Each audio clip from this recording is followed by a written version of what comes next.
Teman-teman sekalian yang dirahmati Allah Subhanahu wa taala, yang semoga selalu dijaga hatinya oleh Allah Subhanahu wa taala agar selalu thiqah billah, agar selalu percaya dan yakin kepada Allah Subhanahu wa taala. Karena kelemahan kita itu berawal saat kita mulai meragukan Allah.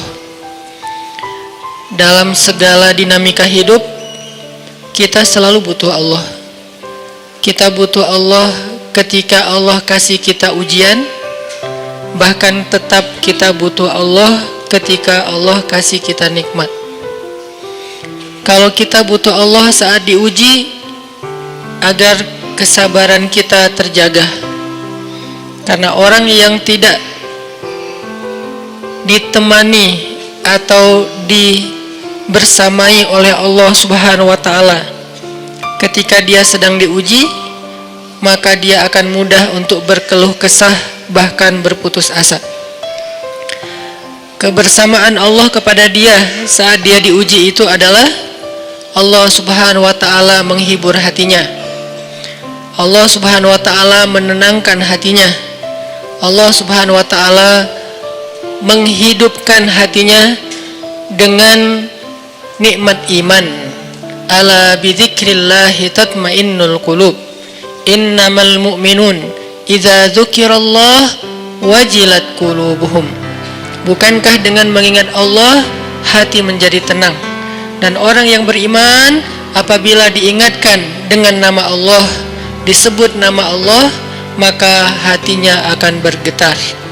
Ini bentuk Allah membersamai hambanya ketika dia dalam keadaan diuji. Allah menghiburnya dengan kalimat, alam yajidka yatiman fa'awa wa wajadaka dhallan fahada wa wajadaka ailan fa'aghna. Allah menghiburnya dengan kalimat, inna a'tainakal kautsar. Allah menghiburnya dengan kalimat, kalla saya'lamun summa kalla saya'lamun. Allah menghiburnya dengan kalimat, la tahzan innallaha ma'ana. Ini adalah ketika Allah membersamai seorang hamba saat dia dalam keadaan diuji. Allah membersamai hamba juga ketika dia dalam keadaan diberi nikmat. Karena tanpa itu, maka seseorang akan jatuh justru kepada dosa-dosa karena dia mendapatkan banyak kenikmatan hidup. Kalau Allah Subhanahu wa taala tidak menjaga dia saat dia diberi nikmat, maka nikmat itu justru menjadi jalan bagi dia untuk terjerumus kepada banyak dosa. Justru nikmat itulah yang menjadi penghalang bagi dia untuk mengingat Allah. Karena dia sibuk menikmati hidupnya, akhirnya dia terhalang dari mengingat Allah tepat waktu. Sibuk menikmati hidupnya, terhalang dari Allah untuk bangun tengah malam. Karena dia tidurnya larut. Kenapa tidur larut? Karena terlalu banyak yang harus dia nikmati sebelum tidur.